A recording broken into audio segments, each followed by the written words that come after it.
Momento especial para nosotros, presidente. Hoy estamos inaugurando este nuevo set que lo ponemos a la disposición del pueblo hondureño. Bienvenido, presidente. Gracias por acompañarnos esta mañana en el foro.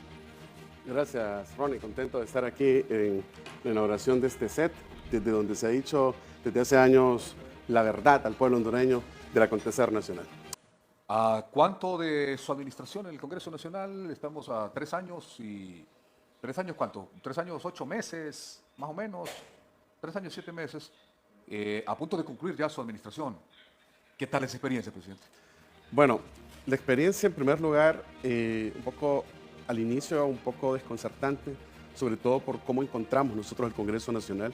Un Congreso Nacional, Ronnie, que lo encontramos saqueado, donde no habían computadoras, donde no había información, no habían documentos. Tuvimos que hacer gala de ingenio nosotros para poder encontrar o poder sacar algunos documentos, trabajar en dictámenes, trabajar en la organización del Congreso Nacional, la parte del sistema, el sistema de votación que estaba a punto de colapsar, el poderlo asegurar. Estuvimos entre si comprábamos un nuevo sistema de votación o reforzábamos el que había. Y todo este proceso, no había procesos, no había manuales, tuvimos que hacer manuales para las comisiones, tuvimos que hacer manuales para los diferentes procesos, reducir el ahorro, el pago que se hacía ahí desde el Congreso Nacional. Usted sabe que se pagaban hasta 800 millones de lempiras en pauta que no existía. Se registraba como pauta, pero no existía ninguna pauta. Pero salía del presupuesto del Congreso Nacional en periodos de 4 años hasta 800 millones de lempiras. 800 millones de lempiras a medios de comunicación. A directores, a personas particulares, solo que cuando se registraba como que fuera pauta, pero no era pauta. Y todo eso lo logramos recuperar. De hecho, hay un equipo en este momento que está haciendo todo el proceso, recuperándolo porque llegaron a tirar a la bodega que está enfrente del edificio del Congreso Nacional de Intur. Llegaron a tirar ahí todos los servidores, computadoras que habían, y nosotros de una de ellas recuperamos todos esos discos duros y ahí encontramos la información. Sí, bueno, presidente, esa es una de las interrogantes que incluso le tengo planteado al presidente. Ese malestar que tiene, presidente, un amplio sector de la prensa y de medios de comunicación, que siento que no lo pasan a usted. Es por ello, justamente. Fíjese, Ronnie, que en un principio, cuando le digo en un principio, le estoy hablando desde el año 2014, los primeros años, yo no entendía por qué había un ataque bastante fuerte de un sector de la prensa a las opiniones que se vertían desde el Congreso Nacional. Y nosotros desde que llegamos fuimos muy fuertes, nosotros denunciamos los Hermes, denunciamos el pago, la entrega de dinero a cambio de nada, porque no había pauta, no había ni siquiera menciones, no había siquiera espacios que se dieran en los diferentes medios de comunicación, y en ese momento no entendíamos por qué. Fíjense que hay un programa de televisión que atacaba tanto y de manera visceral que yo lo vine a comprender hasta ahora que hemos llegado al Congreso Nacional. Y lo vine a comprender porque solo ese programa de Rodrigo Wong, más de 28.700.000 lempiras de pauta. Repítame, ¿qué tiene? Más de 28 millones de lempiras. Sí. Yo lo que le puedo decir es que, claro, ¿cómo no van a ser viscerales? ¿Cómo no iban a estar guardando silencio frente al periodo de la narcodictadura? Cuando se saqueaban aquí al pueblo hondureño, al Estado, sí, pero al pueblo hondureño al final. Por supuesto, porque había una pauta para poder bajar las voces. Yo he tenido solicitudes de pauta, como usted no tiene idea, nosotros no hemos pagado nada de pauta. Inclusive, yo veo necesario ahora, solamente por la parte institucional, veo necesario que se haga pauta, pero de verdad, institucional. Nos consta que no se ha pagado pauta. Así es. Nosotros también. Así es. Sí. Pero es por eso, Ronnie, yo creo que no es necesario que se pague pauta para lograr obtener el favor de la opinión. Yo creo que es bueno de que las cosas y los hechos hablen por sí solos. Y a ver usted ahora que vamos nosotros a hacer algo institucional para que el pueblo hondureño se dé cuenta de lo que se hace desde el Congreso Nacional. Bueno, ese es el malestar entonces que tienen estos medios de comunicación y por eso lo atacan a usted día y noche, porque ahí veo que hay un ataque desmedido, violento, incluso, fíjese que nosotros, y no sé si me hacen por favor, si me hacen el favor de colocarme la pregunta en pantalla, porque nosotros lo que queremos es que el pueblo directamente se pronuncie sobre la gestión de Luis Redondo en el Congreso Nacional y que no sean los medios, porque por lo general uno desde el medio dice es que el pueblo. Y es que el pueblo dice y opina en nombre del pueblo hondureño y no necesariamente la opinión de nosotros los periodistas es la opinión del pueblo hondureño. Vea lo que hemos planteado. ¿Valida usted la gestión del presidente del Congreso Nacional, Luis Redondo? Hemos planteado esto y lo hacemos justamente directo. ¿Por qué? ¿Por qué nos preguntamos esto, presidente? Porque justamente en estos medios de comunicación nosotros escuchamos casi todos los días decir que usted ha sido el peor presidente del Congreso Nacional. Lo dicen así, directamente. Mire, Ronald, el no pago de pauta, que es la no compra de la voluntad o de la narrativa que se venía pagando y comprando históricamente en Honduras, esa es una de las causas. Y la otra de las causas es quiénes son los dueños de estos medios de comunicación, quiénes están detrás de estos medios de comunicación, inclusive del sector bancario. Empezaron y se crearon un medio de comunicación y lo empezaron a financiar después de que nosotros agendamos la reforma a las leyes de las tarjetas de crédito, para evitar que usted que hace uso de tarjetas de crédito, que nos está viendo, tenga que pagar esos intereses desmedidos con los cuales muchas personas perdieron casas, carros, su patrimonio, inclusive otros bienes, por estar pagando estos intereses desmedidos, inhumanos que se venían haciendo a través de las tarjetas de crédito. ¿Y qué ocurrió? Que hubo entonces financiamiento de este banco para este medio de comunicación. Entonces, nosotros vemos que no solamente es el no pago de pauta, sino que también las decisiones que tomamos, como por ejemplo cuando nosotros hemos reformado, hemos derogado las iniciativas de ley que llegaron desde el Ejecutivo, como los fideicomisos corruptos, cuando hicimos nosotros la reforma a la ley de energía, cuando la declaramos como un derecho humano, y cuando con esta decisión que se tomó a través del decreto 46-2022 a inicios del gobierno, se redujo el pago de la facturación de la energía eléctrica, que para muchos ha habido beneficios porque no han incrementado el costo de la energía eléctrica, inclusive se ha reducido y hemos evitado que el Estado de Honduras pague grandes cantidades que se pagaban a los generadores de energía a través de la aprobación de las adendas. Entonces, todas estas decisiones que se tomaron afectaron a los que están detrás de los medios, afectaron a los que están llevando una línea discursiva o un control editorial que solo obedece a estructuras criminales que han estado saqueando este país. Yo lo digo así con categoría y con conocimiento de causa. A estructuras criminales que han estado saqueando Honduras. Se les acabó la fiesta, ya no es igual que antes. Esos nuevos medios de comunicación que aparecieron financiados por bancos tienen un objetivo, la creación de ellos tiene un objetivo específico. Sí, una agenda que inclusive han llegado en difamación, han hecho distorsión. Fíjese que yo he sido muy respetuoso. Con el presidente de un Congreso Nacional puede hacer un montón de cosas. Y yo he sido bastante respetuoso, bastante tolerante. Algunos se pasan de la raya, se han pasado totalmente de la raya, se han metido con la familia, se han metido con situaciones que no son ciertas. Nosotros inclusive en algunos momentos hemos pedido de manera muy educada y respetuosa el derecho de réplica, en algunos se ha hecho, en otros se han negado. Entonces yo lo que creo que aquí ya la gente los ha despreciado, ya la gente sabe quién es quién, pero cuando usted mira que hay una agenda de querer ir a buscarle situaciones que no existen, me dice el peor Congreso. Cuando este Congreso Nacional, fíjese que este Congreso, yo hablo con hechos. Una cosa es que se haga aquel montón de sesiones de 40 minutos en el Congreso Nacional o el número de horas de las sesiones. Fíjese que nosotros, hay un sistema en el Congreso Nacional que se ponen, desde que se inicia el Congreso, se ponen las tarjetas de cada uno de los diputados que están presentes. Ahí, hasta que hay 65, se establece el quórum y se puede iniciar la sesión, porque una cosa es que yo convoque a las 3 de la tarde y otra cosa es que los diputados me lleguen a las 5 de la tarde, que yo tenga el quórum hasta esa hora. Entonces, ese sistema va registrando el número de horas. Y antes se registraba desde que ponían la tarjeta. Y nosotros registramos el inicio de la sesión hasta que llegamos al quórum, hasta que estamos ahí, se ponen todas las tarjetas de los diputados. Y con esa práctica, que no es igual a la de antes, que la ponían para sumar más tiempo, nosotros estamos en el segundo número de horas sesionadas. Fíjense que la primera, alrededor de 1.300 horas se sesionaron los primeros 4 años cuando se instaló ese sistema, pero se sesionaba así, poniendo la tarjeta.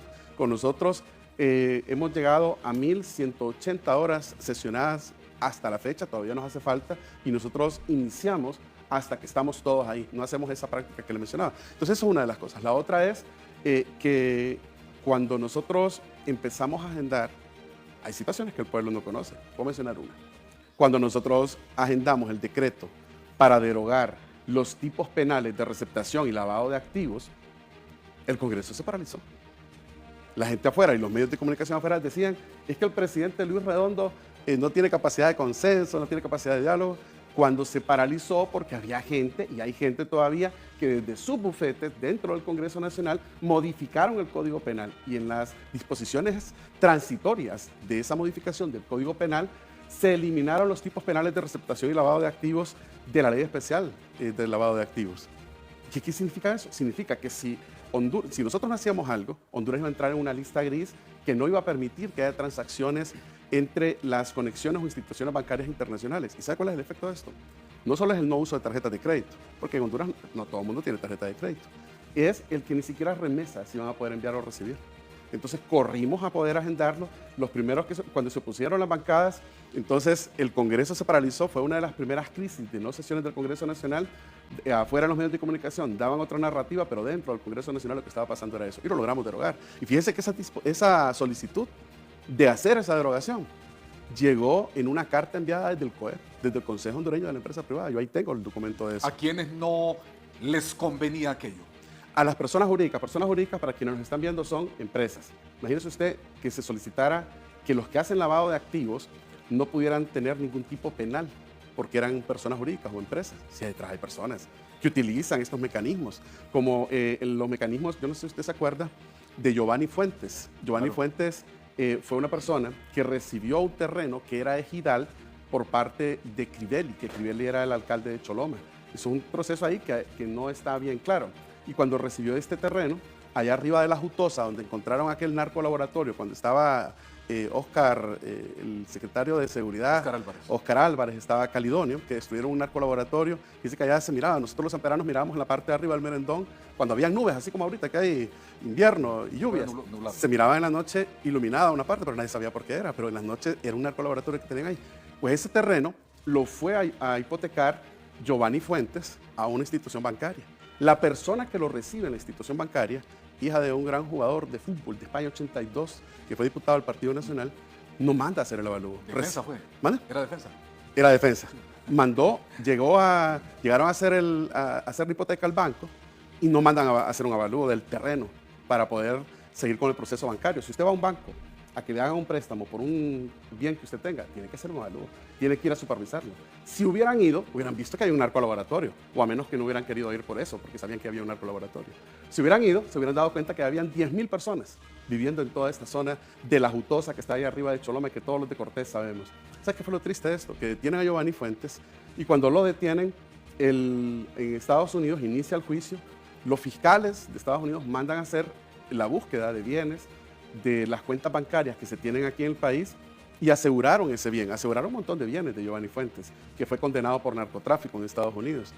Y estando en el proceso, le quitaron el aseguramiento de bienes y ejecutaron una hipoteca. ¿En algún momento algo así?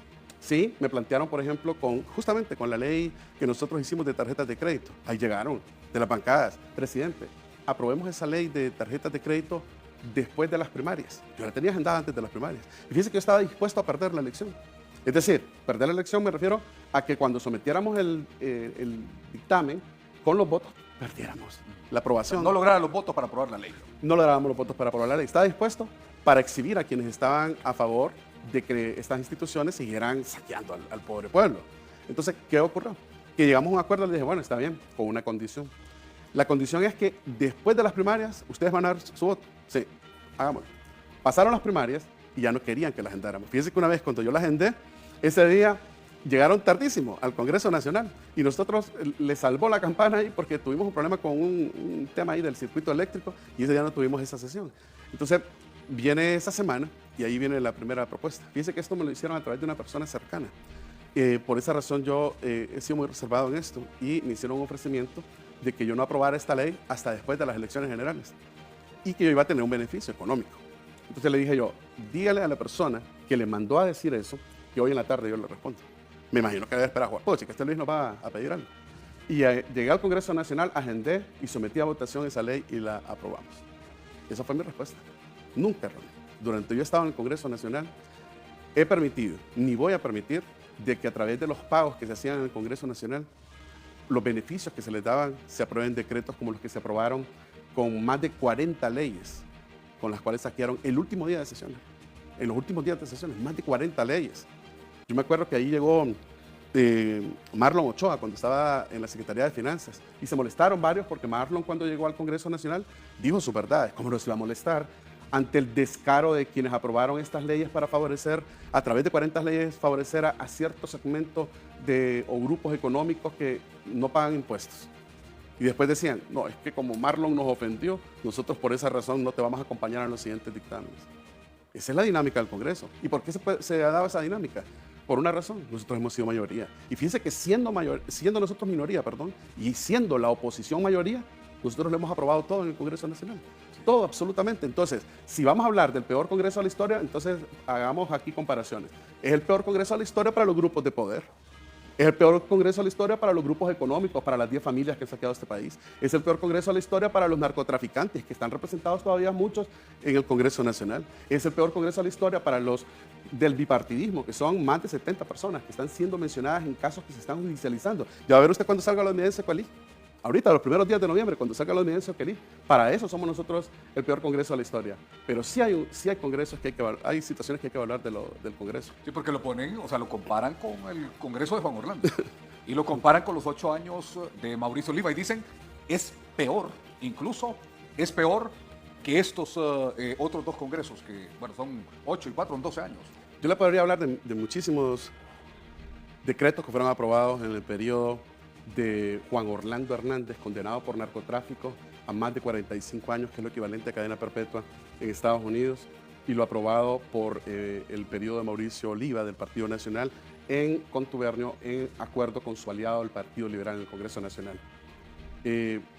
Cuando en el juicio, ahorita hubo una apelación de parte de Juan Orlando Hernández para que sea considerada su condena. Y los fiscales, para poder contestar y decirle al juez que no haga ninguna consideración, hicieron una narrativa de todo el pago que recibió Juan Orlando Hernández del narcotráfico desde que era diputado, Ronnie, para poder llegar, es decir, nunca lo eligió el pueblo, quien lo eligió a él y este montón de gente fueron los fondos del narcotráfico con el cual compraron inclusive alcaldes de Copán. Fíjense que los fiscales dicen ahí que todos los alcaldes de Copán en esa elección de Juan Orlando, cuando se metió a diputado por primera vez, recibieron dinero del narcotráfico. Yo le puedo mencionar lo que va a pasar en el juicio de Midencio Kelly, cuando establecen que más de 40 millones fueron repartidos a diputados del Partido Liberal, donde en unas torres de los CAF, no sé quiénes son ellos aquí, que hay unas torres, se hizo la repartición del dinero para la compra de las voluntades de los diputados del Partido Liberal en la elección de Mauricio Oliva. Fíjense que nosotros fuimos bastante ingenuos, éramos nuevos. Creíamos que llegar al Congreso Nacional era de tocar un botón y que se iban a hacer un montón de cambios. Y me acuerdo que nosotros le ofrecimos en aquel entonces que la presidencia del Congreso la llevara alguien del Partido Liberal. Eso fue en el 2017. En el 2013. La ofrecimos en el 2013. Que la llevara, fíjense que nosotros éramos mayoría. O sea, el Partido Nacional, ocurrió algo. Después del golpe de Estado, se hicieron unas elecciones donde Juan Orlando logró 71 diputados, Pepe Lobo presidente del Congreso, Juan Orlando del Congreso Nacional, Pepe Lobo presidente de la República, Juan Orlando del Congreso Nacional, con 71 diputados, tenía mayoría, hizo lo que quiera.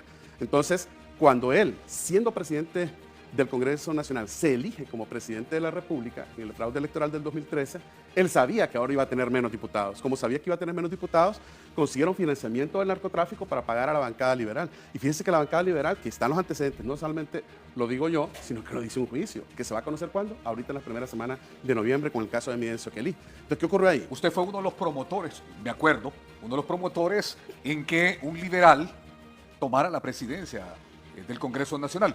No recuerdo quién, si se lo ofrecieron individualmente a alguien y habían ustedes elegido a una de las personas, visualizado ya a alguien para que fuese incluso libre, participó de aquello, lo recuerdo muy bien. Eso lo hicimos en 2 momentos, 2013 y 2017. Okay. En el 2013, nosotros cuando fuimos a traer las credenciales, que era ahí en la iglesia CSI, antes ahí fue donde entraron las credenciales en aquel entonces, me acuerdo que estábamos con la diputada Fátima Mena, estaba Darío Vanegas. De Darío Vanegas nos tomamos una foto, dice Darío, aquí entre los que estamos aquí viene la presidencia del Congreso. Claro, como Darío era de Cortés, yo buscaba la parte regional. Darío Vanegas podría ser presidente del Congreso. Podríamos promoverlo a él. De hecho, él fue en ese entonces el único, o de los pocos, creo que solo hubieron 2 del Partido Liberal que no votaron, que no participaron en la elección de Mauricio Oliva, que esa es la que fue financiada con fondos del narcotráfico, siempre fue financiado. Entonces, cuando una directiva del Congreso Nacional ha sido financiada con fondos del crimen organizado, de empresarios que tienen intereses en sus negocios y no en el pueblo hondureño, del narcotráfico, como es que es penoso, Ronnie, cuando yo me escucho decir esto, me da pena. Porque no sé si la gente entiende la dimensión de lo que estamos hablando. Estamos hablando que la bancada del Partido Liberal recibió fondos del narcotráfico para poder poner a representantes del Partido Nacional para que beneficiaran a narcotraficantes. Entonces, eso fue lo que ocurrió. Vamos a compararnos el peor Congreso cuando pasó eso así. O le voy a poner un decreto, uno, y le podría mencionar varios, Ronnie, pero uno. El peor Congreso de la historia de Honduras, en mi opinión, es el Congreso que comprometió al país a través de una ley que es inconstitucional, siempre fue inconstitucional de origen, para vender el territorio con las sedes. ¿Qué peor que eso? En otros países esas personas hubieran tenido un destino muy diferente. Ese fue el Congreso de Mauricio Oliva. Los dos congresos. Juan Orlando. El de Juan Orlando y el de Mauricio Oliva. Entonces, un congreso que en una fecha que no habían sesiones aprobaron 67 decretos. Solo un decreto tenía 99 contratos y contratas para poder concesionar los ríos, concesionar nuestros recursos para la generación de energía, para contratos leoninos de energía, que nosotros con nuestro congreso hemos venido a tener que arreglar. Nosotros tuvimos que arreglar el decreto que comprometía nuestro territorio. Tuvimos que derogarlo. Para mí eso es uno de los decretos históricos más importantes y como decía Morazán, la posteridad nos hará justicia. Son los hechos que hablan. El peor congreso porque nosotros derogamos los contratos, los fideicomisos corruptos. Por supuesto, la matriz mediática que no recibe pauta, que no le damos ningún beneficio, va a venir y va a decir eso, sobre todo porque les hemos afectado su bolsillo. Los grupos de poder económico, le hago esta pregunta antes de irme a la pausa, ¿los grupos de poder económico perdieron el control de ese poder del Estado? ¿Sabes qué me dijeron a mí? Personalmente, lo cual me da igual. Me dijeron, Luis, cuando vos salgas del Congreso, olvídate que vas a tener un contrato con tus negocios en el sector privado de Honduras. No hay problema. No me importa. Sobre todo porque nosotros no llegamos ahí a representar grupos de poder económicos y políticos y de narcotráfico. Nosotros ahí llegamos a representar al pueblo y vamos a salir con dignidad en el tiempo que el pueblo nos permita. Porque ahora estamos en un proceso electoral y mire, le voy a decir una cosa, nosotros vamos a volver y vamos a continuar lo que empezamos. Un trabajo que hizo la agencia de noticias Reuters, justo sobre personas atacadas, políticos atacados. Ellos hicieron una investigación Sí. y en esa investigación la gente que nos está viendo lo puede encontrar a través de Google, hacer una búsqueda de las personas más atacadas en América con pautas que se pagaban a granjas de bots o de personas que hacen ataques. Y a mí me sorprendió y yo no me imaginé, fíjense que iba a salir ahí mi nombre. Esta empresa, que es una empresa de marketing que está en Estados Unidos, recibió dinero.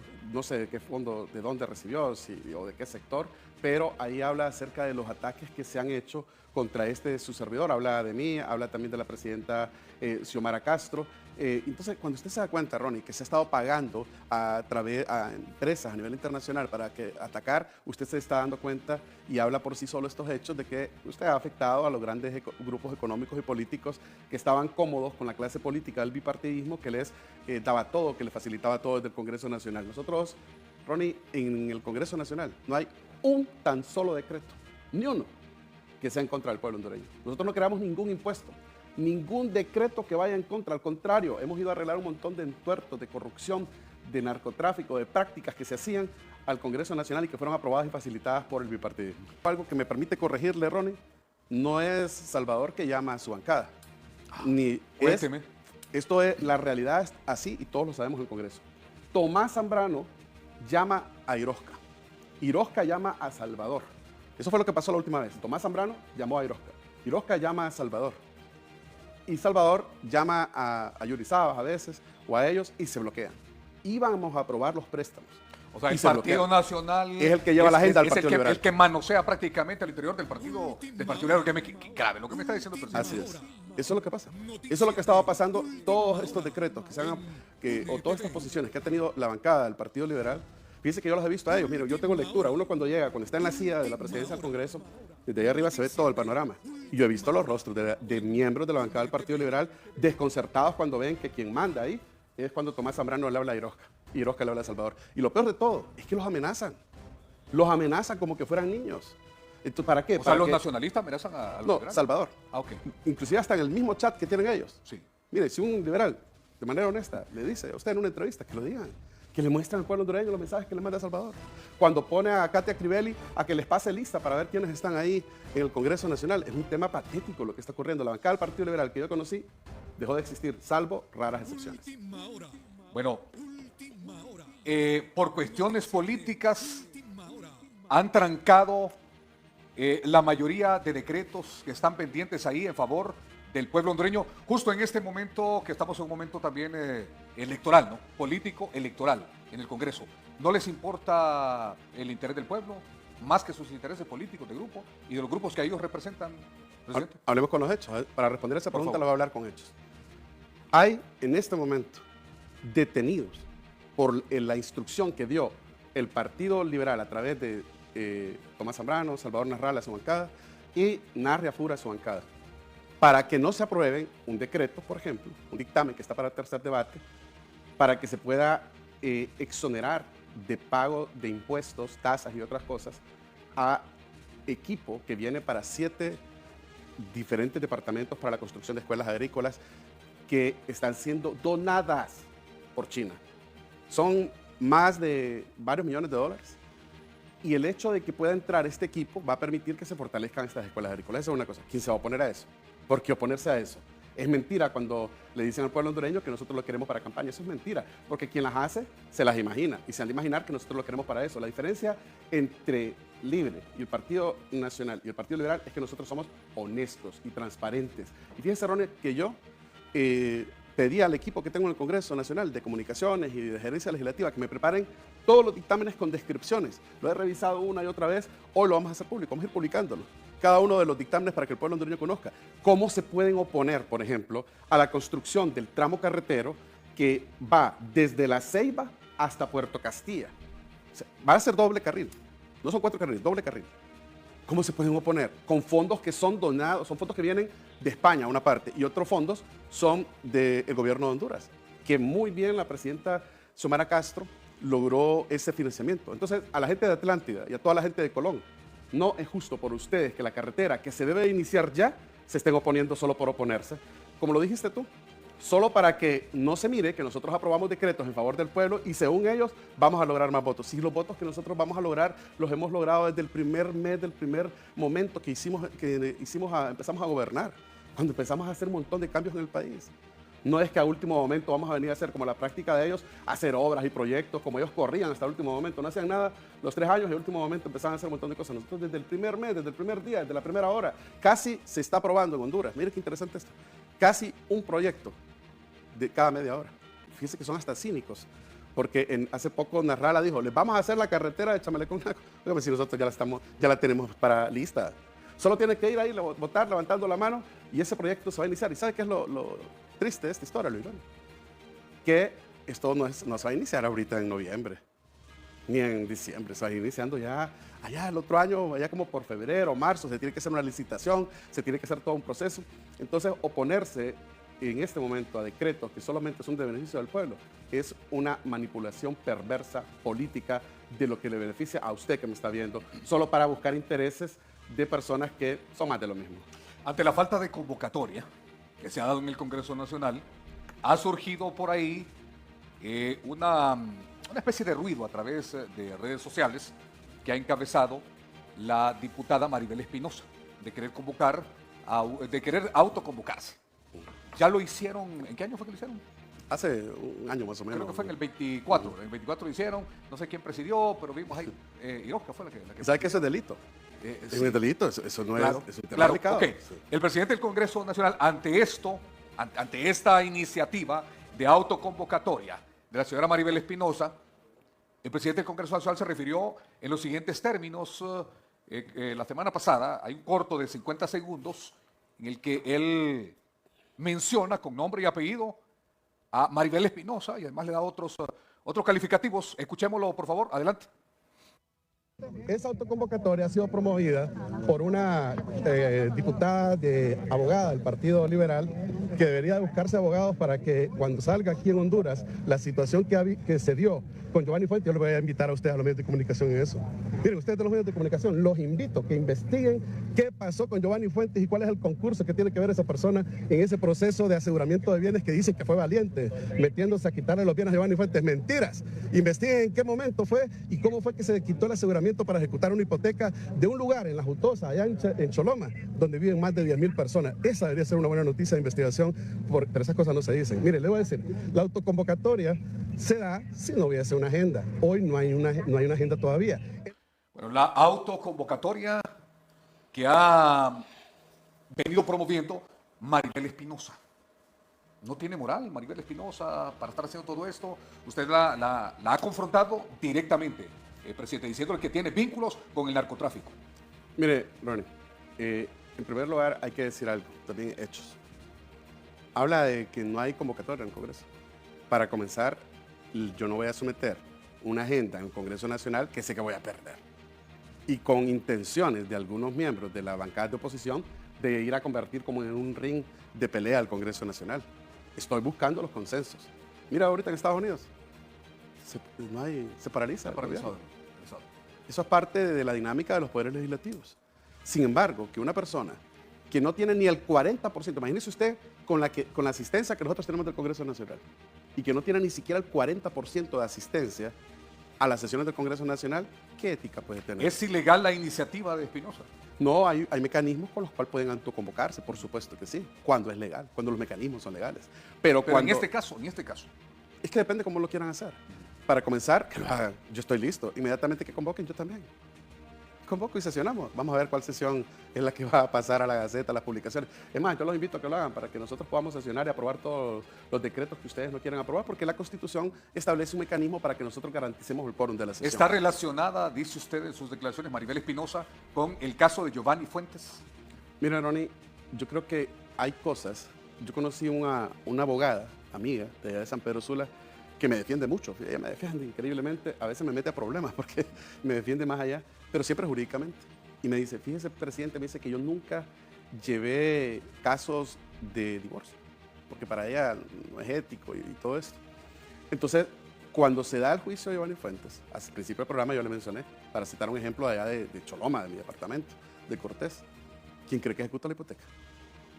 ¿Y en qué momento? ¿Quién fue? Maribel Espinosa. Ella fue la representante legal que ejecutó la hipoteca. ¿Y en qué momento lo hizo? ¿Y por qué lo hizo? ¿Y sabe de dónde yo tomo referencia? De los documentos, que yo los tengo, que es público. Bueno, no es público, se compran en Estados Unidos y se paga por ellos, donde usted ve cómo los fiscales dicen que se había hecho, que los bienes que se habían asegurado Giovanni Fuentes los estaban desasegurando, y lo digo en estas palabras, para que me entienda el pueblo hondureño, y de esa forma se ejecuta una hipoteca. Una hipoteca de un terreno donde hubo un narcolaboratorio, una hipoteca de un terreno donde vivían más de 10,000 personas, una hipoteca de un terreno que se entregó no de forma legal por la municipalidad de Crivelli a Giovanni Fuentes, cuando estaba Jarofe y toda esta gente allá. Entonces estamos hablando de hechos contundentes y fuertes, y además de eso, yo tengo los exhibits. Los exhibits son los medios de prueba que se utilizaron para el juicio de Giovanni Fuentes, que no se vieron públicamente porque en los juicios allá no dejan entrar cámaras ni nada, pero que los muestran ahí los fiscales al juez para que condenen a esta persona por narcotráfico. ¿Y sabe qué dijo uno de los fiscales en esto? Porque ahí está la transcripción, que en Honduras había una red de lavado que iba desde instituciones bancarias hasta bufetes y el gobierno para poder facilitar el lavado de activos. Juan Orlando Hernández. Mira el mismo caso de Juan Orlando, eso de Giovanni Fuentes. Toma la presidenta de la República, inicia su gobierno y minutos después viene la orden de extradición contra Juan Orlando. ¿Cómo es posible que se hayan asegurado, que se haya hecho un mecanismo ahí de bienes que eran de Juan Orlando Hernández para meterlos adentro de un banco? Para que cuando los fiscales mandaran a hacer la búsqueda de los bienes de Juan Orlando para asegurarlos, no le encontraran $1 en la cuenta como le encontraron a Tony Hernández. Entonces es una forma de fraude de ley. Y este es un tema que se debe de investigar, y yo lo que voy a hacer obviamente es poner en conocimiento público que todo el mundo conozca esto. Entonces, a mí me molestó por varias razones. Una de las razones es una persona que representa intereses de generadores de energía no puede utilizar el espacio que tiene como diputada para ir a sentarse frente al gerente de la Empresa Nacional de Energía Eléctrica para hacerle un cobro del pago de energía para un generador de energía. Una persona que tiene intereses de generadores de energía no puede votar a favor o en contra, ni siquiera pronunciarse en contra de las adendas. ¿Sabe qué hice yo? Y ahí fue muy benevolente. Y dije, aquellos que andan ahí de bufetes de allá de San Pedro Sula, que andan hablando en contra de las adendas que nosotros aprobamos en el Congreso, antes de que las aprobáramos, que andan hablando con los diputados, fíjense que llegaban donde los diputados, que yo invito a los diputados a que esto lo hagan público, a los que le preguntaron. Yo por respeto a ellos no lo voy a decir ahora, pero si no lo hacen ellos, yo soy capaz de decir quiénes. Cuando llegaba Maribel y les decía, usted es un hombre honesto, les decía. ¿Por qué, diputada? Porque ya le investigué a usted. ¿Haciendo uso de qué? De la central de riesgo. Porque en la central de riesgo están los perfiles de la gente, cuánto debe, a quién le debe, cuánto recibe. Entonces, cuando la ley orgánica del Congreso Nacional establece una prohibición a los diputados que tienen un interés directo con el tema en cuestión que se está discutiendo, ¿qué ético va a ser alguien que empieza a hablar en contra o a favor, inclusive ha votado? ¿Debe el Ministerio Público de iniciar de oficio una investigación al respecto, presidente? Fíjese que en eso, y qué bueno que me hace esa pregunta porque lo voy a relacionar con muchos hechos. Con este hecho, lo voy a relacionar con el hecho del Tribunal de Justicia Electoral, lo voy a relacionar con el Tribunal Superior de Cuentas y lo voy a relacionar con otros temas. Cuando hay un delito que se está cometiendo, hay varias posibilidades. Uno, si el Ministerio Público tiene conocimiento suficientemente, es público el tema, y tiene conocimiento del hecho, debe de actuar de oficio. Si no actúa de oficio, puede ser a través de una denuncia que puede hacer cualquier ciudadano. Entonces, ante los hechos flagrantes de delitos, debe de hacerlo. Entonces, yo lo que sí pienso hacer, Ronnie, es mandar un informe de todas las votaciones que se han hecho y quiénes han votado en temas que no debieron haber votado en el Congreso Nacional, porque la ley orgánica es clara, prohíbe que una persona que es representante de generadores de energía vote en contra o a favor de temas que tienen que ver con energía en el Congreso Nacional. Es que hay que hacer justicia. ¿Eso lo va a mandar al Ministerio Público? Así es. Se tiene que hacer justicia, Ronnie. Se tiene que investigar. Si no, el asunto en el Congreso Nacional nunca va a terminar. Y como yo no se los permito, entonces por eso es que ellos quieren boicotear los dictámenes que son beneficio del pueblo. Así es. Rápidamente coloquemos en pantalla lo que ha colocado la señora Maribel Espinosa. Ella dio un discurso ahí en San Pedro Sula y dijo: no utilicen el Ministerio Público para amedrentarnos.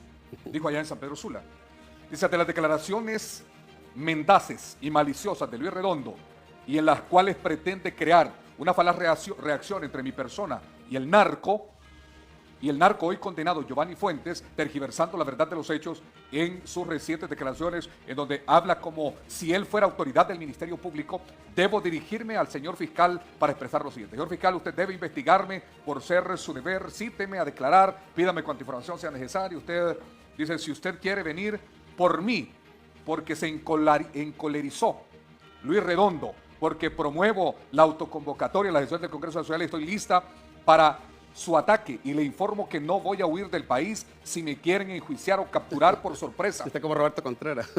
Porque es innecesario, yo no soy cobarde, por lo que bastará que anuncie que me presentó un requerimiento fiscal e iré voluntariamente a presentarme. Solo recuerde, señor fiscal, que no soy corrupta y no tengo asociaciones con narcos. Tampoco le temo a las amenazas que me hace Luis Redondo desde el Poder Legislativo del cual formo parte. Es parte de lo que dice la señora Maribel Espinosa después de que usted ha hecho esta relación de ella. Fíjese que la relación yo la hice no porque yo esté encolerizado con ella. A mí ella me da igual, ella se equivocó conmigo, pensó que yo iba a llegar ahí a hacerle favores a su bufete y a sus juicios y demandas contra el pueblo hondureño, contra la ciudad de San Pedro Sula. No, yo eso nunca lo voy a hacer. Yo entiendo que ella haya actuado visceralmente, llamándome de diferentes maneras por esa razón. Puede manipular a quien quiera, a mí nunca me va a manipular, ni en la corte lo logró. Yo lo que le puedo decir, Ronnie, en cuanto a esto, es que me hice referencia porque a mí sí me molestó. ¿Sabe qué pasó? Mire cómo es la vida. Yo ni siquiera sabía, en aquellos años, cuando se ejecutó esa hipoteca de Giovanni Fuentes, la gente de la Jutosa me fue a buscar porque había un señor amigo, a quien saluda, don Rolando López, a quien yo le daba aportaciones de mi dinero, sin publicarlas en ningún lado, por cierto, para que él construyera donde había nacimientos de agua en la Jutosa, se baja el agua por gravedad, entonces llevaba unas pilas que había que construir para poder entregar agua a diferentes familias. Entonces, cuando yo fui a ver una de las obras, la gente de ahí se me acercó y estaban preocupados. Mira, hay gente que no tiene identidad, que no tiene DNI. Nosotros logramos que el registro fuera allá, que no tenía actas de nacimiento y tenían 20 y tantos años. Entonces, estas personas tenían temor porque sabían de la ejecución de esa hipoteca y tenían miedo que el banco lo fuera a sacar. De hecho, yo hago un llamado al banco. Como esto se va a dar a conocer por la dinámica de lo que ha ocurrido, yo le voy a decir algo, Ronnie. Voy a hacer un llamado al banco, pero le voy a decir algo a Maribel y a todos los que me escuchan ahí. Si yo digo que la mula es parda, es porque tengo los pelos en la mano. Yo nunca me voy a atrever a decir algo de lo cual no tenga algo para poderlo probar. Y no voy a hacer como ocurrió con el caso de Jorge Cálix, cuando hizo aquellos actos de violencia contra una muchacha, que salieron públicamente y sacaron las cosas antes de que se iniciara un proceso de investigación y de acusación por violencia, porque entonces se contamina el caso y después ya no pueden utilizar eso como medio de prueba. Tampoco hay que saber cuándo y cómo hacerlo. No es que yo vengo a probar aquí que tengo la razón, por eso es que no le pudieron hacer nada a Jorge cuando hizo los actos de violencia contra aquella pobre muchacha. Sino que en este caso, yo lo que voy a decir es lo siguiente: me dio pesar ver a la gente angustiada. Por eso me he llamado al banco. Ustedes saben que esa hipoteca fue ejecutada en un proceso que, si no me lo creen, compren los documentos y van a ver lo que dicen los fiscales de Estados Unidos. Devuelvan en la tierra a la gente. Esa gente tiene años de estar ahí. No sean parte del lavado de activos perjudicando a tantas familias que están angustiadas, que viven angustiadas. Devuelvan en esta tierra a la gente. Si no, ahí nos vamos a ver nosotros más adelante, cuando desde el Congreso Nacional hagamos un decreto, pero eso sí, vamos a evidenciar los hechos. Están a tiempo los del banco. A 48 días del 30 de noviembre, la fecha histórica para que el pueblo hondureño decida políticamente lo que ocurrirá en nuestro país, la continuidad de la refundación o no. Esta es la gente que acompaña al candidato del Partido Liberal, a Salvador Narrala, que usted lo conoce muy bien, por cierto.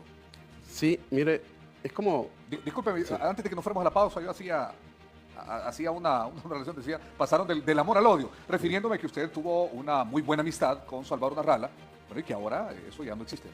Sí, mire, yo soy buen amigo, yo soy leal a todo lo que creo, a los proyectos, como el proyecto en el que estoy en este momento, que es un proyecto que representa verdaderamente al pueblo hondureño. Y cuando me refiero a esto, es porque cuando nosotros iniciamos en el proceso político, yo apoyaba a el canal de televisión donde está Salvador, le decía, miren, deberían de hacer las tablas de posiciones automáticas de tal y tal forma, porque yo ingeniería en sistemas y le daba recomendaciones. Entonces se inició ahí a través de esto, estaba Walter Urbina, otros amigos, Edwin, Walter, varios que sabíamos mucho de fútbol. A mí nunca me dio por ir al programa de Salvador, yo sabía mucho de fútbol también, y apoyábamos corrigiendo algunas de las cosas que hacía Salvador. Entonces, una amistad en ese sentido. Mira, la amistad llegó a crecer tanto que cuando un día me dice Salvador, fíjate que me quiero casar, me dice, ¿quién crees que puede ser una persona con la que yo me case? Pues yo le conocía de amistad. Entonces me acuerdo que habían 3 personas. Tres candidatos. 3 candidatas, por respeto a las 2, la última fue Irosca. Y yo le dije, fíjate que Irosca está leyendo un libro para entender tu narcisismo, tu comportamiento. Sería bueno que consideraras a ella para que sea la persona con la que te vas a casar. Entonces, esa era la amistad de los amigos hablamos así, Ronnie, y hablamos más cosas que no voy a decir aquí en la cámara de televisión.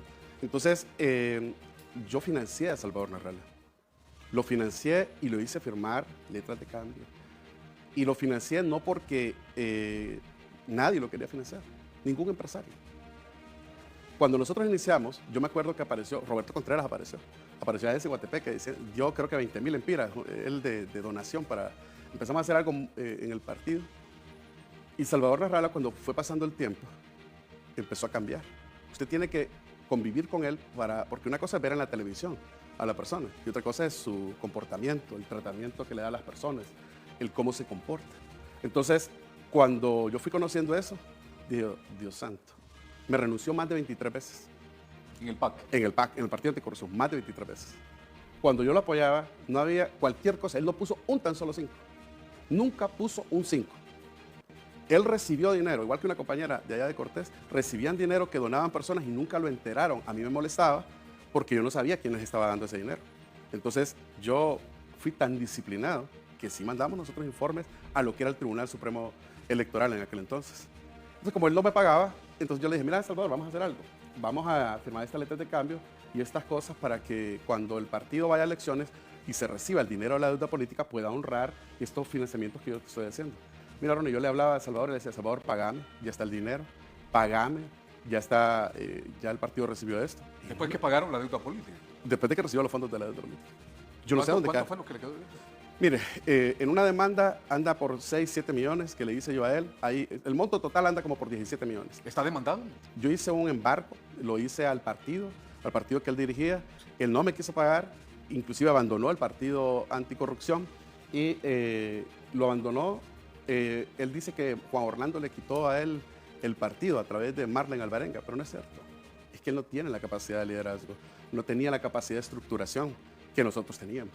Entonces él dejó el partido abandonado y por supuesto que Marlene hizo un proceso electoral interno y ella se queda con el partido político. Igual que dejó abandonado después cuando nosotros empezamos a hacer, yo me fui después para el Pino, todos salimos del partido anticorrupción y cuando estábamos en el Pino se hizo la Alianza 1, que era una alianza que se había hecho entre lo que era el PAC con el Pino para poder participar en las próximas elecciones generales. En ese momento yo empecé a construir, junto con el presidente Zelaya, que saludo cuando vea este programa, la alianza que se dio previo a las elecciones del 2017. Y hubo una persona ahí en medio que nadie conoce públicamente, yo lo he mencionado pocas veces, que es José Manuel Zelaya, hijo, a quien le dicen muchas personas por cariño Melito. Entonces, junto con él empezamos a construir esa alianza. Y él ya estaba a punto de abandonar a la Alianza 1 en ese momento cuando yo le dije a El Salvador, mira, hagamos una alianza para que vos podás llegara a tener opción de ser presidente de la República, porque así no vamos a llegar, de esa manera en la que estábamos. Entonces así fue como se construyó la alianza del 2017. Ganamos las elecciones con la base de libre que había y Salvador vuelve a dejar abandonada a la gente. La dejó abandonada por irse a Estados Unidos. Allá se fue con Tito Mejía y otra gente para Estados Unidos como a pedir permiso, cuando ya el pueblo le había dado el permiso, lo había elegido aquí. Fíjese que si él se hubiera quedado 24 horas más, hubiera honrado la memoria de todas las personas. Más de 57 personas en Honduras salieron a las calles a defender el resultado electoral que ese cobarde abandonó. Más de 57 familias enlutadas porque un cobarde abandonó y dijo después enfrente de su casa cuando le preguntaron, Salvador, ¿y los muertos? Mi modo. Para mí fue una decepción terrible. Pero yo dije, uno debe saber actuar, no debe actuar tan rápido. Vamos a tener que hacer algo después sobre eso. Luego se hace el partido PSH, me llama y me dice, mira Luis, quiero fundar un partido. Otra vez, Salvador, le dije, yo ya no te voy a dar un 5, no me pagaste la vez pasada, no te voy a dar un 5. No, me dice, quiero usarte a vos, me dijo, así me dijo, de punta de lanza, poniéndote primero allá en Cortés para que la gente vote por el PSH. Y le digo, mira, hagamos una cosa, yo te voy a ayudar, pero no te voy a ayudar con nada. Ni siquiera voy a ir a la campaña, no voy a hacer nada, porque él siempre pelea mucho. Siempre, esa pelea que hay en el Partido Liberal pasó en el PAC con él, pasó en el PSH, pasó en todos lados. El asunto es que le digo, yo te voy a ayudar, te voy a poner a Mauricio Castellanos, que era mi suplente, para que te organice el partido. Mira, Ronnie, un día me llama en la mañana y me dice, mira, me dice, voy a renunciar al PSH. Ni siquiera habíamos ido a elecciones. Antes de las elecciones, voy a renunciar al PSH. Los empresarios me engañaron. 4 empresarios dijeron que le iban a dar, creo que $3,000, el valor exacto no lo sé, pero más o menos, 4 empresarios le iban a dar una cantidad a Pedro Barquero, que lo sacaron de la Cámara de Comercio e Industria de Cortés, para que fuera a dirigir la campaña con el Partido Salvador de Honduras, y que al final de esos 4 solo 2 le habían honrado en la promesa a Pedro Barquero. Entonces me dice, ¿me salgo de esto o no sigo? Y entonces le digo, bueno, Salvador, hagamos algo. Vos abandonaste a la gente. Mira cómo lo va a relacionar con aquel hecho, porque uno tiene que saber esperar para actuar. Vos abandonaste a la gente. Devolver el favor que le hizo al pueblo hondureño a Xiomara Castro. Cuando Xiomara, en las elecciones del 2017, las primarias, para esas elecciones generales, ella gana las elecciones en las primarias y le dio lo más valioso que tiene un partido político, que es su candidatura a una persona que no la merecía en ese momento. Y se la dio a Salvador a través de una alianza, que se hizo una alianza legal, no de hecho, sino que se suscribió a un documento y se hizo esa alianza. Entonces, hagámoslo así, para que vos le devolvás ahora ese favor al pueblo hondureño. Te vas a ver magnánimo, porque a él le gusta que lo endiosen, a él le gusta la gente que lo anda diciendo, él es el mejor. Es como a mí, él me decía a mí que yo era el mejor ingeniero de toda América y del mundo de alrededores cuando le pagaba, porque yo también a él le pagaba pauta. La amistad con Salvador Narrala no se inició por un tema solo de amistad, como le mencioné yo cuando iba a ayudar al canal en algunas cosas a él y al programa, sino porque yo le pagaba pauta publicitaria, alrededor entre 40,000 y 50,000 lempiras mensuales a su programa X0 de enero, que yo le voy a decir algo, mi ROI es el retorno de la inversión, yo no tuve ningún retorno de la inversión. Yo tenía por contrato que pagar pauta en los países donde yo operaba, entonces dije, voy a elegir a este amigo para ayudarle, pero a mí no me beneficiaba en nada. Yo anunciaba ahí un mensaje que la gente mandaba la palabra fútbol a un número de mensaje, un short message, por mensajito, y le devolvía información de fútbol que yo preparaba. Pero no me servía, porque no tenía el rating que yo esperaba, pero a mí no me importaba, era mi amigo y yo le ayudaba. Entonces así fue como inició esta amistad, así fue como él cuando decía que poníamos 50%, no era cierto, lo dejé como era el 50%, para ponerle un ejemplo. Cuando se paga la inscripción del partido, se pagaron creo 120,000 lempiras, por decir una cantidad. Entonces yo pagaba, digamos, el 50% mío al formar este partido, y a él, en vez de pagarle la pauta publicitaria de su programa, prorrateábamos las facturas. En otras palabras, yo ponía los 120,000 lempiras y lo que hacía es que no le pagaba a él el siguiente mes a su programa, sino que lo deducíamos con la factura. ¿En qué momento se quiebra esa relación? El quiebre fue cuando en una sesión en la que estaba Rafael Padilla, estaba Juan Carlos Berganza, estaba Salvador, estaba yo, estábamos con el consejo, que eran solo 5 personas en el partido. Él me había dicho a mí que se había dado cuenta que el papá de Fátima Mena había estado involucrado en algo del chinazo y que sacáramos a Fátima Mena del partido, y trataron bien mal a Fátima Mena. Me acuerdo que ella salió llorando de esa reunión y ahí se rompió esa relación. Entonces, son cosas que se dieron internas que yo sencillamente digo, en la vida uno tiene que seguir avanzando y tampoco te vas a hacer enemigo por una situación que pasaba como esa. Ahora, esa fue la primera de muchísimas. La más grave, la más delicada fue una cuando Pedro Barquero y yo le dijimos, Salvador, anda a hablar con ese Santos Tobar, que era un candidato que él puso de Occidente vinculado con el narcotráfico. Lo puso en el PSH. Extraditan al hermano, que por cierto, ahorita el 26 de marzo se declaró culpable del clan Santos Tobar. Y Pedro Barquero, me acuerdo yo, cuando le dice a Pedro, mira, nos vamos a ir, yo te renuncio ahora. Entonces, yo me acuerdo de eso, que me gustó mucho la posición de Pedro, yo no sabía cuando eso había ocurrido. Entonces fueron varias cosas. Después cuando le dieron la sede al partido PSH, que estaba enfrente del Hotel Hyatt, que está en el último piso, que se le dio a una persona que estaba siendo investigada por un acto de corrupción con las cámaras del 911. Cuando le daban a la esposa de Salvador Narrala las bolsas solidarias, personas que estaban vinculadas en este asunto del narcotráfico. Entonces son temas delicados. Que yo, ¿sabes que yo llego y le digo a Salvador, mira Salvador, habla con tu esposa, decirle que no reciba eso, porque yo me voy a desmarcarle, me voy a desmarcar de ustedes, yo no tolero eso. Entonces me dice, sí, es que ella se cree política, yo le he dicho algo. Entonces él sabía, ¿y sabe qué hicieron? Fueron tan, es que yo no sé ni qué palabra, qué calificativo darles, que le dijeron a la persona que la financiaba, cuando yo recibo una llamada de un narco, mire Luis, usted dijo otra cosa. Sí, es cierto, ustedes, hay que desmarcarse de ustedes. No, es que yo ya pagué, sí, pero ustedes están cínicos. ¿Se imagina que esa persona hubiera querido hacer algo? Como cuando le dijo a Charlie Martino que le dio un gajo de papeles, mira, aquí está para que ataques a Luis Redondo. Como cuando allá en Ciguatepeque quisieron programar un atentado, como ahorita cuando mandaron en San Pedro Sula, de ahí, del partido de él, mandaron a una persona a San Pedro Sula para que quisieran quitarme el bombo del partido. O sea, son personas que son dañinas, no son buenas personas. Y los hechos que fueron ocurriendo, hasta en el trato con las personas, fueron lo que provocaron que yo me fuera desmarcando. Yo le voy a decir algo, mire, yo voy a aprovechar el espacio. Salvador, págame el dinero que te presté. No seas deshonesto. Yo te presté dinero a vos, me firmaste vos. Págame el dinero que te presté para que pudiera ser político. No hubiera llegado a donde estás si yo no te hubiera financiado. Y no le mintas a la gente diciendo que vos pusiste dinero. Presentá factura, presentá los informes que debiste haber presentado en el Tribunal Supremo Electoral. Así yo voy a presentar los que yo tengo para que mires que no pusiste nada. Págame, sé honesto. Mucha gente dice que Irosca Elvira es que lo mangonea, que es la que realmente decide muchas cosas en la campaña de Salvador. Fíjese que hay partes de esas que yo no quisiera referirme, porque son cosas muy personales que ocurren entre ellos, que son más de pareja. Esa parte yo quisiera no referirme, pero sí le puedo decir que si lo hiciera, las hermanas de Salvador le dirían lo suficiente como para que él no siga con ella. Las hermanas. Sí.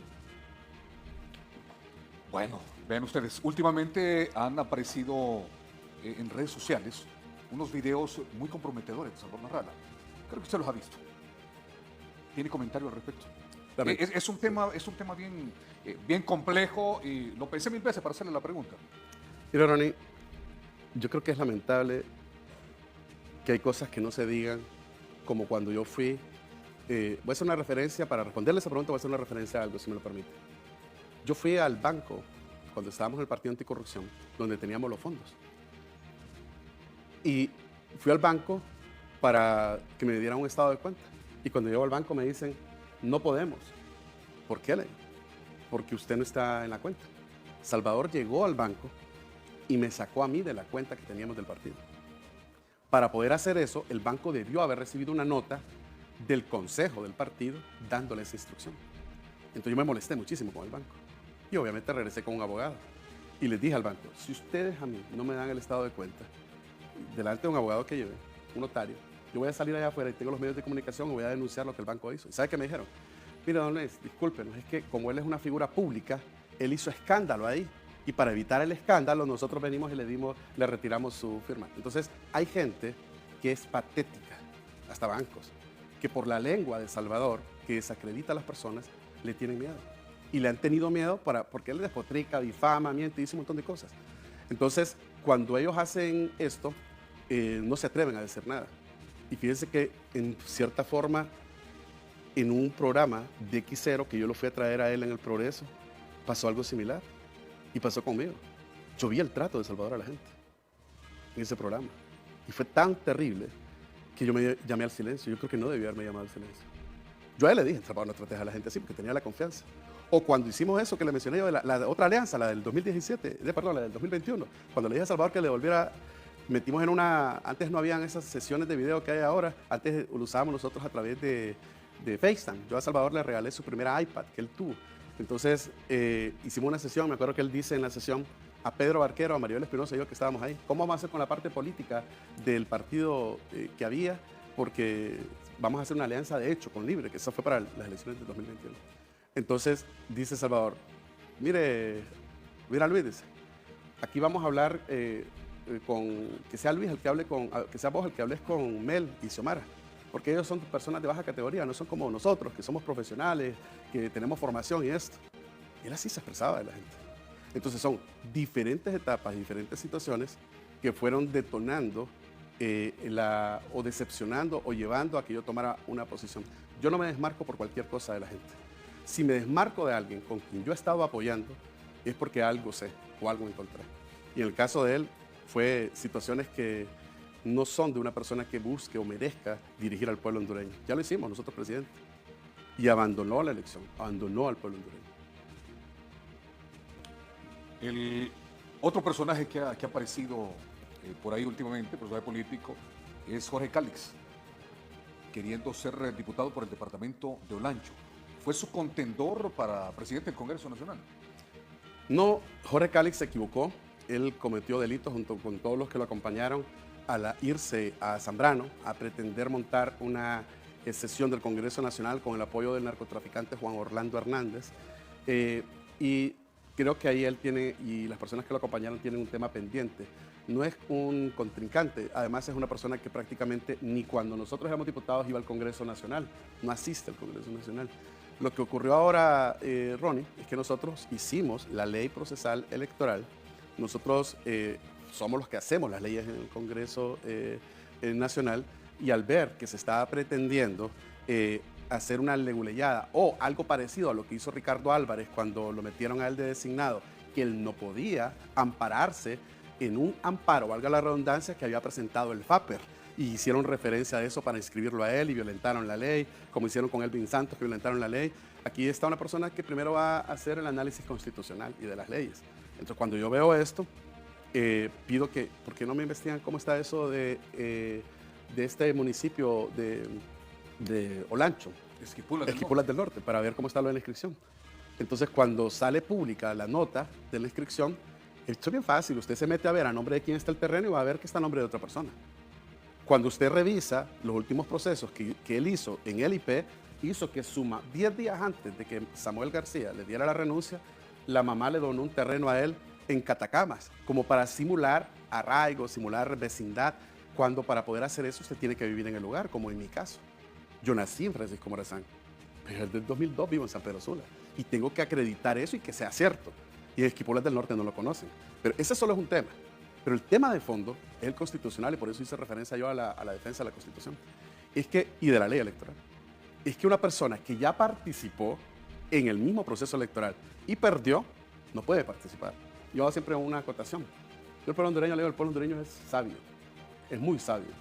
El pueblo hondureño no vota por traidores, por quien traiciona al pueblo. Entonces, él traicionó al pueblo. Y por esa razón es que no quedó. Como Maribel, que no sacó ni 4,000 votos. Fíjate que saca más votos el último diputado del Partido Liberal que participó en ese montón de movimientos que Maribel. Son personas que no tienen representación del pueblo. El pueblo sabe quién es quién. Si Maribel, si Jorge, si estas personas estuvieran el apoyo del pueblo, sería contundente la votación. Que le tienen miedo, ha dicho Cálix. Nada, miedo no tenemos. Imagínense qué miedo lo voy a tener yo a una persona que es perdedora, que es traidora. ¿A quién representa Cálix? No sé qué interés represente. Yo me voy a dejar reservado lo que me dijo a mí el exsecretario de Seguridad, Ramón Savillón, acerca de quiénes estaban financiando a Jorge Cálix. Pero solo hay que ver quiénes son los familiares, solo hay que ver en dónde está el hermano preso, solo hay que ver los comportamientos que él ha tenido. Entonces la gente lo sabe, y por eso es que le digo que nadie lo va a apoyar. ¿Qué le dijo Savillón? ¿Perdón? ¿Qué fue lo que le dijo? Hay un proceso de investigación de eso, por eso es que yo no me refiero, no va a caer así como cuando le hicieron el favor para que no por violencia, que es un acto condenable cuando golpearon a la pobre muchacha. Entonces yo creo que no voy a caer en eso, Ronnie. Tengo el cuidado de eso, menciono lo que sé, que puedo mencionar, y me reservo lo que sé que va a funcionar después. Sí. Lo que he escuchado es que la jugada de él es meterse de diputado y después pelear la presidencia del Congreso Nacional. Claro, los grupos de poder económicos y políticos, los mismos que financiaron, como en el caso de Evidencio Calite, el narcotraficante, va a salir evidenciado en los exhibits y en el reporte que se hace al final para poder condenarlo. Ahí se ve entonces quiénes son los que están detrás de poner a sus caudillos, detrás de poner a sus representantes. Los grupos de poder. Claro, hay económicos, bancos, políticos. Hay muchas personas que tienen intereses, Ronnie. Gente que ha perdido mucho dinero que lograba a través de la corrupción, gente que dejaba de pagar impuestos. O sea, ¿cómo no va a creer usted que van a estar interesados los grupos de poder económicos y políticos que han saqueado este país, de que sabe que con nosotros van a tener que pagar impuestos y con ellos no? Prueba de ello es que no quieren aprobar la ley de justicia tributaria. Prueba de ello es que están satanizando algunos decretos de ley que redujeron los grandes beneficios que estas personas recibían por sobre el interés del pueblo. El Consejo Nacional Electoral no debe de inscribir a Jorge Cáliz. Ya se pronunciaron, lo hicieron conforme a ley, yo creo que hicieron muy bien. Yo lamento que después de una denuncia pública que se hizo por un magistrado del Tribunal de Justicia Electoral, lamento haberme dado cuenta de los hechos que estaban ocurriendo a lo interno. Y por esa razón, al ver la denuncia que hizo el magistrado, yo hice un comunicado, como lo hice la vez pasada con el Tribunal Superior de Cuentas, que dije, el fiscal debe de actuar de oficio ante los hechos que estaban ocurriendo en el Tribunal Superior de Cuentas, que estaban borrándole registros a un nacionalista que estaba en un proceso de investigación. Pero es que el pueblo de Dios tiene que saber algo, Ronnie. Mire, nosotros hicimos un decreto para que todos esos expedientes que estaban en el Tribunal Superior de Cuentas se pasaran al Ministerio Público. Cuando lo hicimos, ¿qué creen? Estaban borrando los archivos y por eso tuve que hacer el llamado, porque estaba un delito cometiéndose, flagrante, estaba en curso. En curso significa que si alguien no decía nada, fíjense que querían que todo el mundo se quede callado. Quedémonos callados, porque si no lo vas a convertir en, va a decir, ay, es que es persecución política. Yo no me quedo callado. Porque si yo no hubiera dicho nada, lo del Tribunal Superior de Cuentas, no hubiera llegado a la Fiscalía ya a asegurar esos archivos, los hubieran destruido. Y ahorita igual en el Tribunal de Justicia. ¿Es ilegal esa acción que ha pretendido Cáliz? Totalmente ilegal. Me imagino que él, como dice, va a ir buscando diferentes instancias y va a llegar a la corte, va a hacer lo que él quiera, pero eso es totalmente ilegal. Ya el pueblo hondureño le dijo a Cáliz que él en política no tiene más futuro. Hablando de ese tema de persecución política que se ha vuelto de moda, también ha alegado lo mismo el actual alcalde de San Pedro Sula, el presidente del Partido Liberal, Contreras. Amigo de Giovanni Fuentes, con el barco que tiene Giovanni Fuentes y unas propiedades. Ahí andaban pescando en las islas. Ahí hay procesos de investigación que tienen que ver. Es que, mire, yo le voy a decir una cosa. Yo por eso voy a decir algo, miren. Es en Barrancino la que hay. Solo mire esto, Ronnie. ¿Quiénes están en el Partido Liberal? Lavadores de activos del narcotráfico. Personas vinculadas desde sus bufetes con narcotraficantes. Yani, Maribel Están Espinosa, una serie de Roberto personas Contreras, que están mencionadas en Roberto casos que se están judicializando en Estados Unidos. Son varios, solo hay que ver para muestra un botón. Las cosas hablan por sí solas. que lo están Que persiguiendo. ni siquiera, dice. perdón, Que lo están persiguiendo, dice Contreras. Y que usted es uno de ellos. no me da tiempo a mí. Roberto Contreras es alcalde. Le voy a contar una cuestión que no he dicho públicamente. Un empresario de San Pedro Sula que me llama a mí y me dice, acuérdese que en San Pedro Cortés, me llama y me dice antes de las elecciones, ¿usted qué cree? ¿A quién deberíamos de apoyar nosotros para que sea alcalde de San Pedro Sula? ¿Cree que deberíamos de apoyar a Contreras? Me dice. Y le digo yo, sí, solo si se va en alianza con Libre. Si no, usted va a perder su dinero.